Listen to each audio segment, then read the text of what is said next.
Waalaikumsalam Bang. Adikku Sarah. Lama tuh Bang, berapa lama Bang? 10 tahun. Nah, ini host telepon saya nih. Ini kok. Berat kampanye. Hah? Berat kampanye. Gimana nggak berat?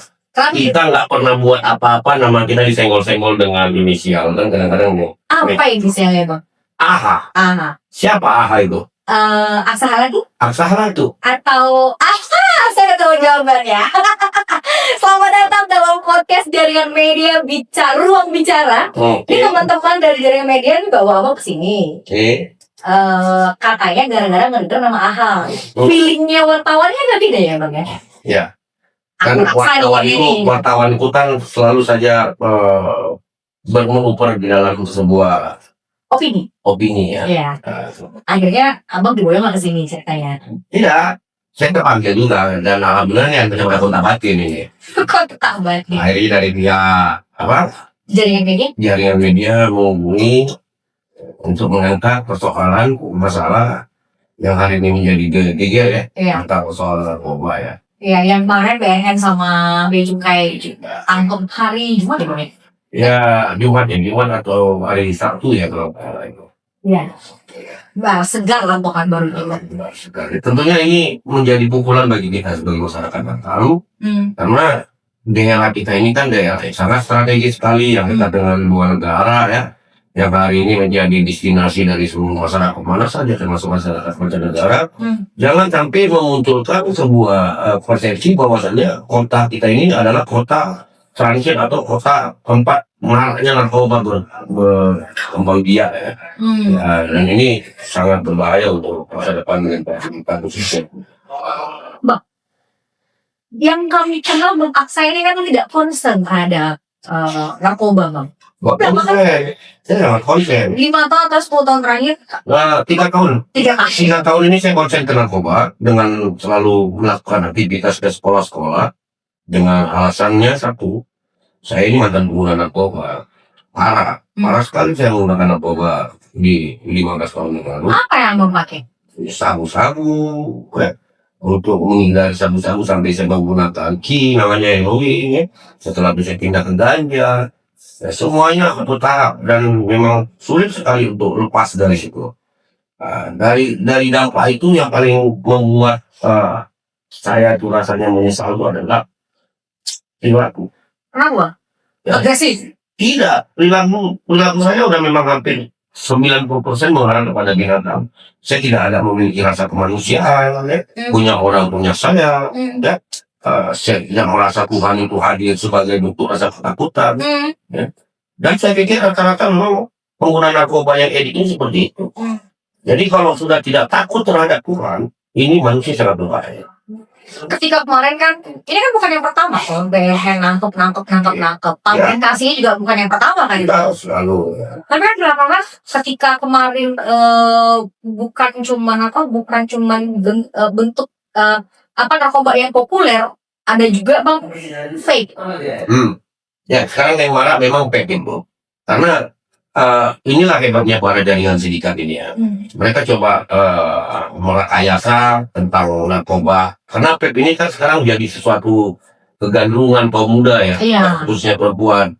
Dianggap fleksibel, letternya tidak. Kalau rokok kan ada tembakau di situ. Jadi mana-mana bisa di kota-kota besar bisa kita lihat mereka. Jadi gaya hidup ya Bang? Jadi gaya hidup.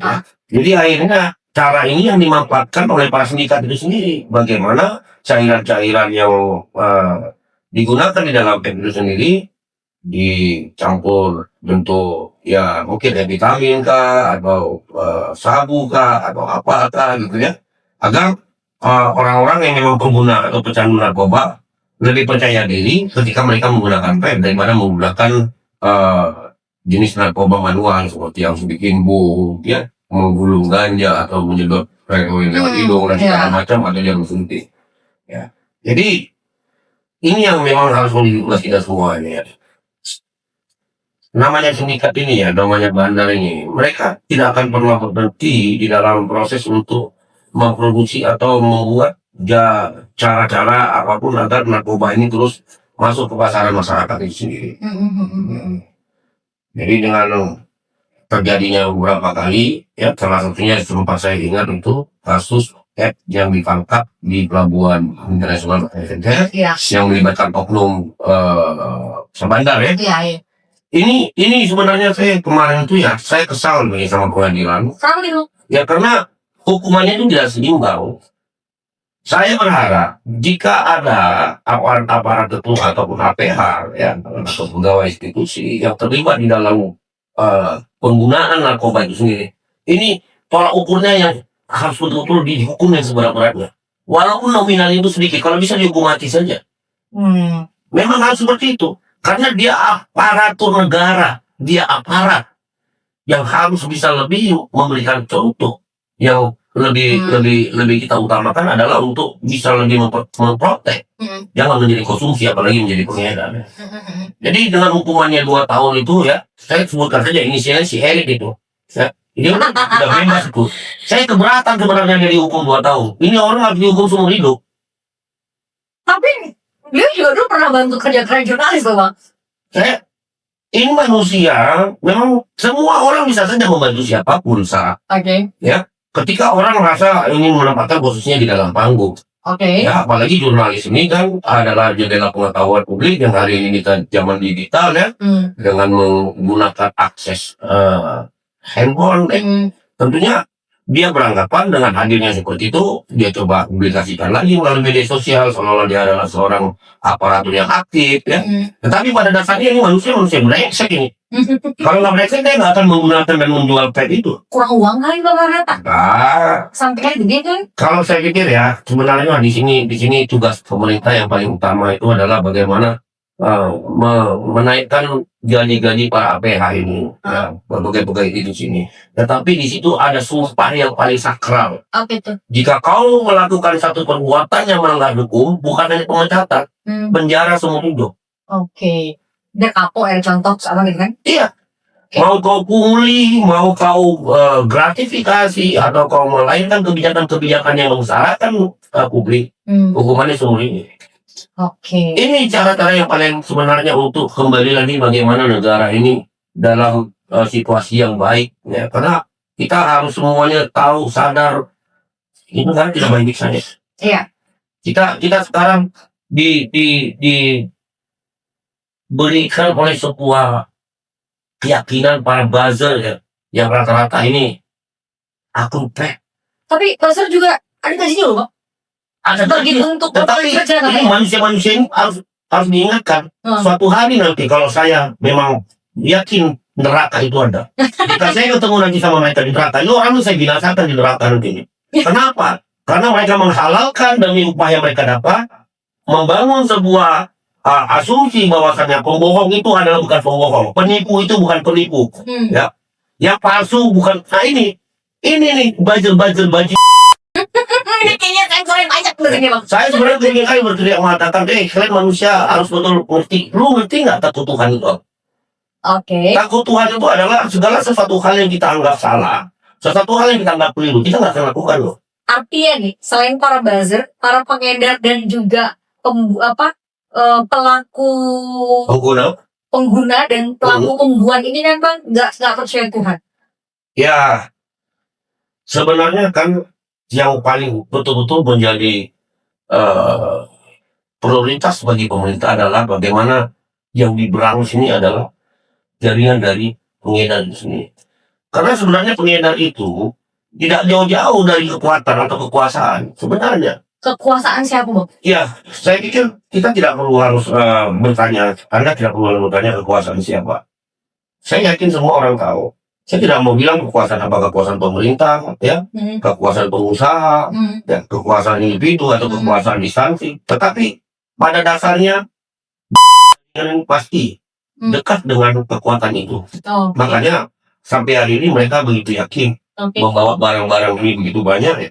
Termasuk salah satu yang hari ini kita menjadi ingatan segar, bahkan tertoreng lagi dengan penangkapan narkoba dalam bentuk pet dalam jumlah besar. Dan di sini saya berharap pihak BNN sama Bea Cukai transparan saja. Makanya saya datang di tempat kamu ini. Kita juga film Bang. Di JM.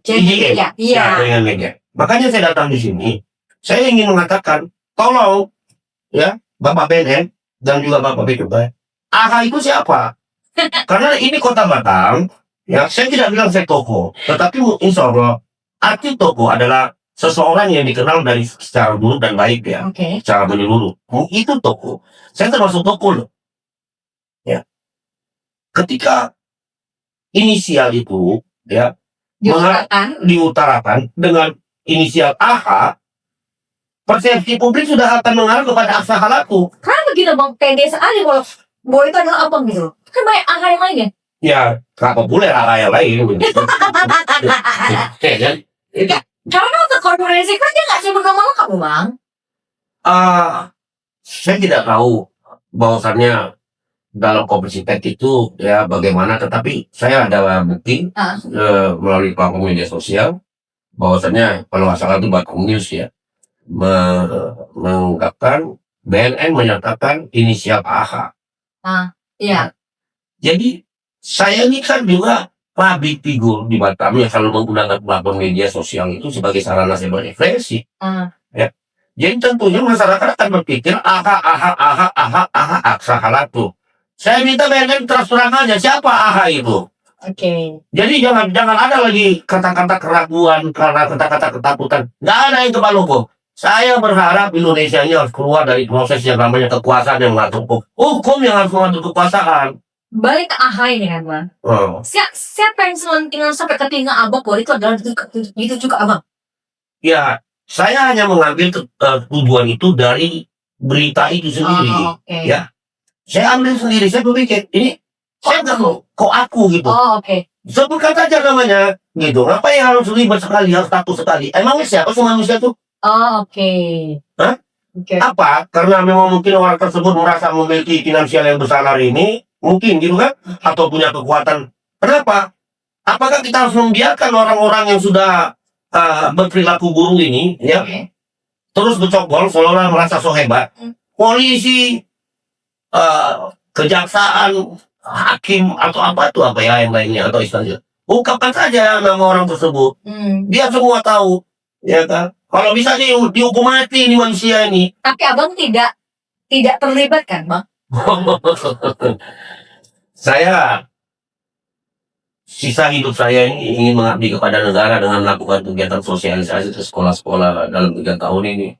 Karena pengalaman yang saya alami di masa lalu itu sebagai gubernur narkoba, saya tidak mau generasi kita mengalami hal yang sama apa yang pernah saya lalui. Jadi kalau misalnya dikaitkan puasanya jangan-jangan asal alat itu silakan saja Anda berasumsi, tapi harus ada bukti loh. Ya. Makanya ketika sebutan itu mengarah kepada AH yang sampai hari ini orang simpang siur ini. Ada nelfon bang? Walaupun tidak ada yang menelpon, tetapi kan publik akan simpang siur. Siapa AH ini sebenarnya ini? Bagi publik yang kenal abang akan beda ke abang gitu. Akan dia. Bagi publik yang nggak kenal juga mungkin meraba. Bagi yang kenal orang akan berpatokan, oh jangan-jangan asal ratu nih gitu kan. Kan yang laju kan bang sedang dulu. Dia pernah sempat masuk. Jangan. Tapi saya bangga dengan sharing itu karena kepentingan dengan politik. case yang berbeda ya bang. Case yang berbeda dan lebih cenderung kepada politik kan. Iya. Saya nggak ada masalah dong itu. Tetapi ini harapan saya persoalan masalah narkoba ini tugas kita bersama. Narkoba itu bukan hanya polisi ya, negara. Negara semua alat kelengkapan negara itu ya itu juga terlibat termasuk kita rakyat. Untuk bagaimana mengurangi agar jaringan narkoba itu putus. Kita jangan jadi orang yang tidak mau tahu, nggak baik. Jadi bangsa ini sekarang betul-betul sudah tidak memiliki jiwa patriotik atau jiwa memiliki yang kuat terhadap negara sampai tidak mau tahu, tidak mau tahu ini aneh. Iya. Kita harus tahu. Nggak mau tahu. Kita harus tahu, jangan tidak mau tahu. Jangan berpikir ya, yang penting gua kerja, anak gua makan, istri gua makan, gua bisa beli selesai. Main aman, nggak bisa. Semua hal yang menyangkut negara, mau itu politik, ya kehidupan berkehidupan dan kita semua tahu. Ya tentang persoalan masalah kearifan lokalnya, tentang persoalan masalah peradabannya. Ya kita bisa lihat sama-sama kan ini sekarang udah kurang ajar sekali nih kalau menulis bidang gay yang tidak mengajar lela di platform media sosial tapi mereka bisa bikin komal, ya bikin komal, itu ngajak orang untuk berinteraksi seperti itu terang-terangan. Jadi saya mikir ini tokoh-tokoh agama mana ini? Apa ini harus dibiarkan? Lalu apa kita harus memaklumi? Nah, jadi salah satu itu termasuk kasus narkoba ini. Banyak orang yang hanya cuma memaklumi, ya sudahlah, yang penting gua gak kena, orang-orang lah. Gak bisa seperti itu. Gak ada kata memaklumi. Kita semua harus punya peran aktif di dalam sesuatu hal yang dianggap mengganggu keamanan negara. Kalau keamanan negara sudah rusak, keamanan masyarakat juga akan terkontaminasi di dalam itu. Oke. Kita tahu dulu, Bang. Kalau ingat kan Singapura beberapa tahun yang lalu ya kalau nggak salah, tidak lagi memperbolehkan musik di daerahnya ya. Pas ketika dibuka Singapura dan Malaysia, jembatan itu kan akhirnya juga terjadi di Malaysia kan, Bang. Belakangan kan sekarang kan Batam kebanyakan, Bang. Ya, kita boleh dong berasumsi mudah-mudahan ini salah bahwa mereka melarikan diri ke Batam karena vape. Ya, kalau yang saya tahu ini yang di Johor ya. Kalau yang di Johor itu kasusnya karena vape itu kan menggunakan sarana listrik, ya, ngecas ya. Akhirnya kemarin ada korban dan dia meledak, dan itu yang membuat Kesultanan Johor akhirnya punya regulasi baru, tidak boleh lagi menggunakan vape. Kalau di Singapura itu saya nggak tahu apa alasannya.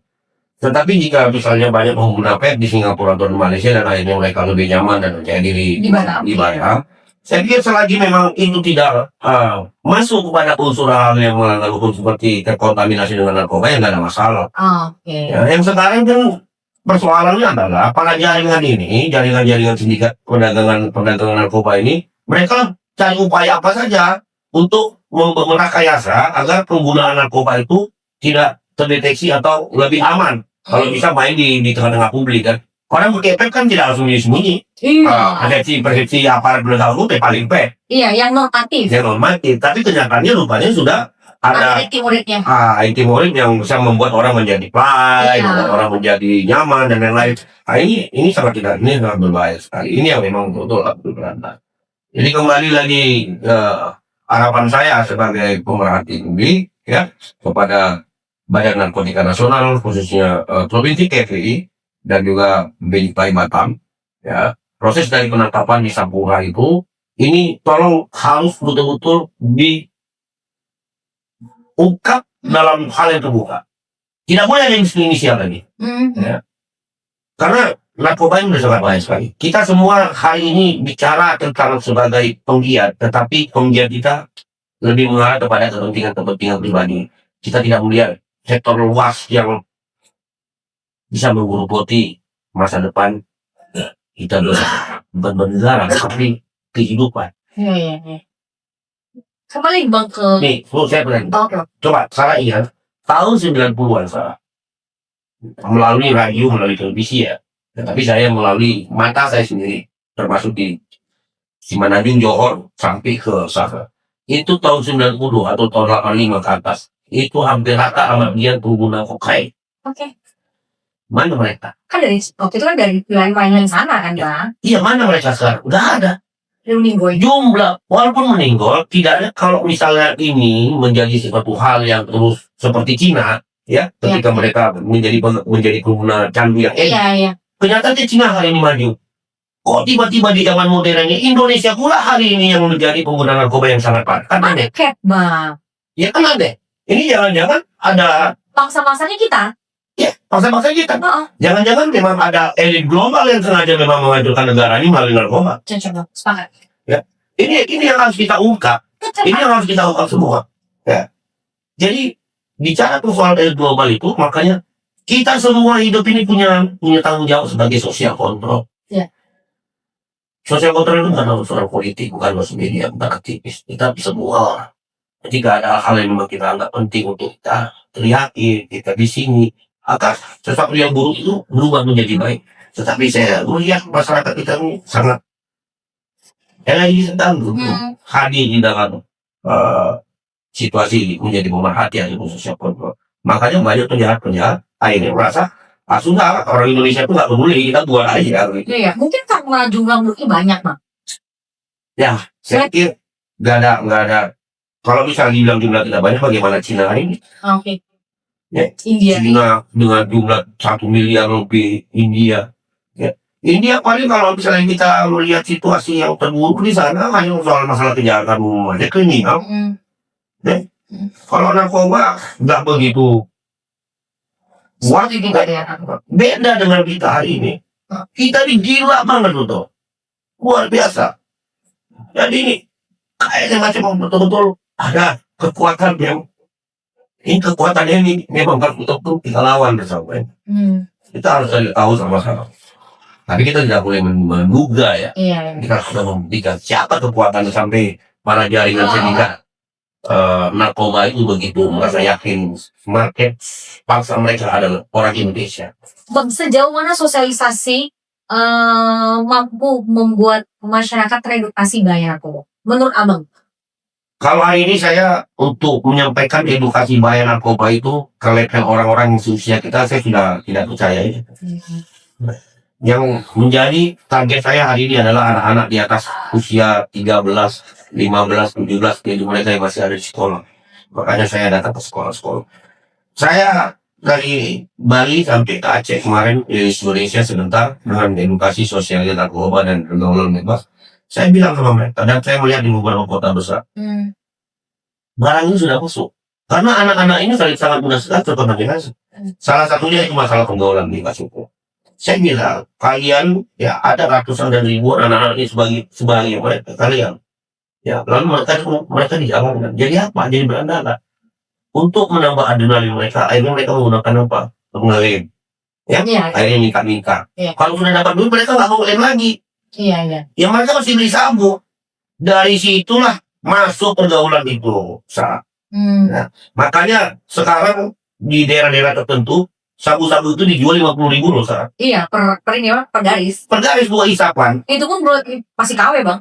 Iya, 2 isapan. Karena memang sabu ini sekali saja you pakai tidak akan bisa keluar. Akan mau lagi. Karena memang jaringan sugestinya itu luar biasa dia menarik. Bisa kita menghisapnya, bisa kita mengolahnya. Apalagi ketika udah masuk dia dalam lingkaran kepala itu seolah kita orang yang paling hebat. Orang yang sangat luar biasa. Jadi tidak akan bisa ketika orang sudah menggunakan sekali saja yang akan keluar. Pasti akan terus berlanjut. Oke. Karena kan dulu paling waktu masih muda teman-teman pakai yang apa tuh Inex sih mas? Ekstasi. Apa Inex? Iya, ekstasi. Oh iya, yang bagi 4 karena itu udah GoFly. Itu zaman-zaman tahun awal-awal 2000-an lah. Iyalah 2000-an. Senior ngomong gitu. 98 itulah hari Inex lagi populer dengan harga 40.000. Iya. 20.000 di diskotik ya. Sekarang kan ada 300, 700. Ya, saya pikir narkoba ini kalau kita ada berharap kepada negara, narkoba ini tidak akan berhenti. Jadi harapan saya hari ini cara untuk menyelamatkan Indonesia itu, saya tidak bilang dari seluruh Indonesia, dari Aceh sampai ke Papua. Tetapi di mana hari ini saya bisa bersuara di lingkungan anak-anak yang di usia 13 sampai 40 tahun, saya akan bersuara misalnya. Saya tidak mau anak-anak kita ini tidak selamatkan. Anak-anak ini adalah calon penerus bangsa ini. Bangsa ini harus diselamatkan. Ingat yang viral apa enggak? Revisi. Yang ambil di terowongan Pelita ya, yang ambil di situ yang pertama kali viral. Itu kan pemakai sabu bang. Ya, iya. Gara-gara memakai sabu tuh dicopotin semua. Dia tidak peduli. Yang penting kan saya bilang punya orang punya dia.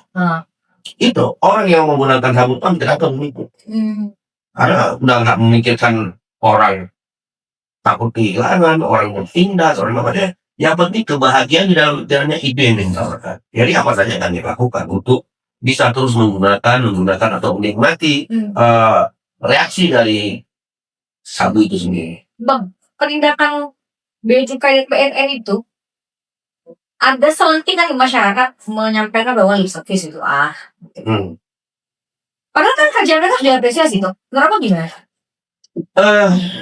Saya juga selalu bilang kita kasih apresiasi sama mereka. Tetapi dalam persoalan ini harus betul-betul transparan loh. Ya kalau memang ini ada selentingan orang menganggap ini rekayasa, monopol dan lain-lain, ya itu hak masyarakat. Jika memang tidak mau dikaitkan seperti itu, lakukan yang lebih terbaik lagi. Begitu ada penangkapan, publikasikan, jangan pakai inisial, tangkap. Tidak ada kekuatan apapun. Jangan khawatir dengan kekuatan uang yang dia punya. Tangkap saja, jebloskan. Jadi antara narkoba ini dengan korupsi ini harus disandingkan sama. Orang yang korupsi pun begitu. Begitu ditangkap, jangan dikasih istimewa, langsung tidak ada pembelaan apapun, seumur hidup. Makanya saya bingung dengan Opiga itu. Ini Menteri HAM, dia ngerti HAM nggak? Dia hanya bicara tentang HAM dalam kualitas orang-orang tertentu, orang elit. Dia tidak tahu di masyarakat bawah tuh banyak sekali masyarakat yang sudah tertindas HAM-nya. Termasuk orang-orang di penjara itu. Orang melakukan kejahatan, negara wajib memberikan hukuman apa? Kemerdekaannya dirampas dengan dia di penjara. Tetapi hak asasi manusianya tidak boleh dirampas. Perspektif mana Bang mengatakan hak asasi manusianya dirampas? Dengan intimidasi yang dilakukan, penyiksaan, pembedaan, ya ada orang yang tidak punya uang mendapatkan kerangkeng yang tidak baik, ya tidak layak, makanan tidak layak, itu kan termasuk hak asasi manusia. Ya. Banyak hak asasi manusia seharusnya yang seperjuangan digai. Makanya ketika saya melihat ada perpecahan di dalam Kementerian Hukum dan HAM itu terbagi 3, Menteri Hukum sendiri, Menteri HAM sendiri, Menteri ini sendiri. Sebenarnya ini semakin raju saja, itu HAM itu udah gabungan saja ke kementerian ini pas. Kayak dulu saja gitu. HAM gitu satu. Karena begitu ini dipisah, di otak si Piga ini hanya bagaimana pemerintah mengampaskan negara bersatu. Hanya persoalan masalah kebutuhan yang tidak masuk akal. Kok kalau memang mau bicara tentang bagaimana rakyat Indonesia itu tertindas, banyak sekali. Banyak sekali hari ini tidak perlu jauh-jauh kita lihat di depan mata kita pun banyak. Termasuk tidak ratanya sosialisasi narkoba ke masyarakat bagian dari HAM tadi. Sosialisasi narkoba itu seharusnya semua yang namanya aparatur negara itu punya peran. Tapi kan semua bayangkan Bu, kita lagi. Saya 3 tahun ini melakukan sosialisasi narkoba, tidak ada sponsor saya kok. Demi Allah, siapa sponsor saya? Hanya Allah SWT sponsor saya. Dari Aceh ke Bali waktu itu. Betul. Karena Allah memberikan semangat dan akhirnya saya bisa menjalankan itu dengan ketulusan. Ini sebentar lagi kamu lihat tanggal 8 saya akan berangkat lagi. Mana Bang? Saya mau ke Gunung Lawu, perbatasan Jawa Tengah Jawa Timur, ingin menaikkan bendera merah putih di sana. Saya udah tembak bendera merah putih 4 kali 4 ya, sebagai bentuk rasa terima kasih kepada Republik ini. Jadi saya mau ambil semingguannya, saya ingin bilang kepada Nusantara, kepada langit, jangan Pak, lindungi negeriku. Hancurkan orang-orang sepertiku yang hari ini masih bertokol di dunia politik. Karena orang-orang seperti saya ini semuanya bang. Iya, jadi orang-orang seperti saya ini harus binasa. Jadi kalau memang betul negara ini mau keluar dari sebuah penjajahan ya oleh kekuatannya sendiri di dalam rakyat sendiri, orang-orang seperti saya kalau mencokol di politik itu harus dialokasikan, dipindahkan ke suatu tempat, biarlah negara ini dipimpin oleh kaum muda yang belum terkontaminasi di dalam politik itu sendiri. Tapi Gen Z nih Bang, milenial akhir lah ya Bang ya, kan banyak yang resign dari sebagai ASN karena kan tidak cocok gaya kerjanya dengan tradisi yang ada dalam bekerja dan bernegara gitu.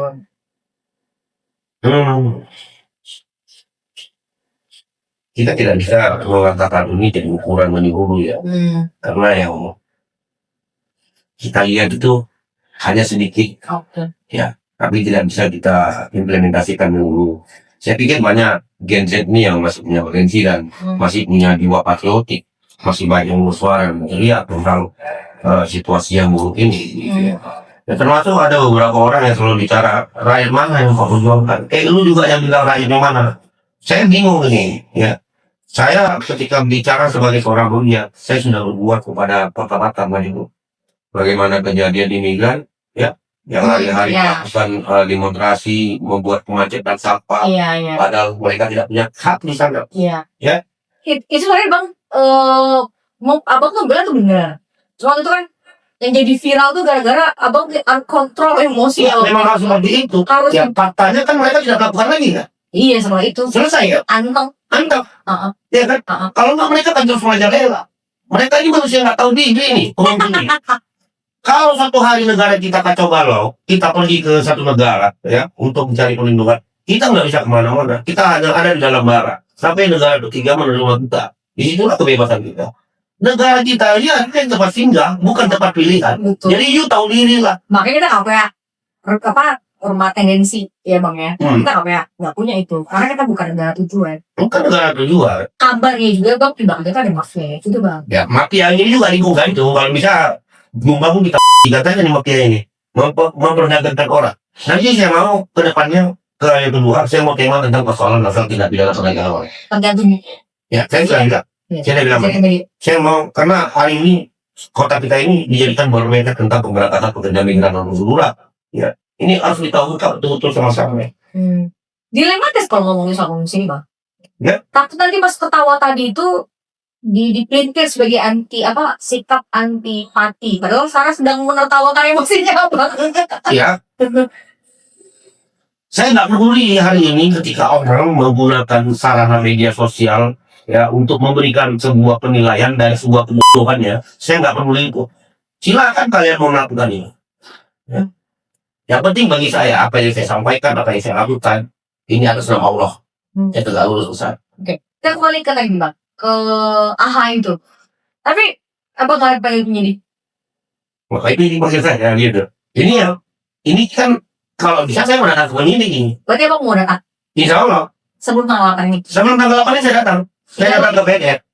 3 lagi, kok? Kalau bisa saya mau orasi di depan BNN, saya mau pakai toa, saya kan hobi orang ini sendiri. Iya. Saya minta BNN menjelaskan AHA itu siapa. Oh, oke. Ya, karena saya AHA loh.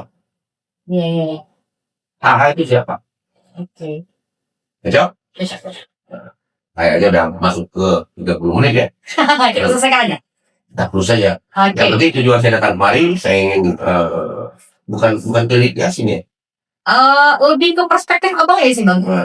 Iya, masih emang harus bisa kalau misalnya kami punya kesempatan lah dari teman-teman jaringan media buat datangin BNN ngobrol. Dan ini kayak agak kayak selentingan Axel Halatu nih gitu kan bang ya. Saya senang ketika datang kemari ada bendera ya. Ada berapa biji ini? Ada 8, ada 10. 9. Itu 5. Ini 5, itu 4. Iya. 9, saya nggak tahu artinya apa. Tetapi ini bendera bukan hanya sebatas bendera ketika para guru kita memperjuangkan ini ya. Ini ada makna. Ini harus betul-betul menjadi satu kekuatan kita bersama untuk menyuarakan tentang sesuatu ketimpangan. Kita harus suarakan. Sekali lagi saya katakan, negara ini ya punya hukum. Jangan hukum yang mengatur kekuasaan. Jangan kekuasaan yang mengatur hukum, tapi hukum yang mengatur kekuasaan. Agar tidak ada lagi orang jahat yang berada di kekuasaannya. Jadi merah putih ini harus merubah dan menjadi kebanggaan kita bersama. Sepakat. Merah putih adalah kebanggaan kita bersama. Kita closing aja lah bang. Oke. Assalamualaikum warahmatullahi wabarakatuh. Dadah.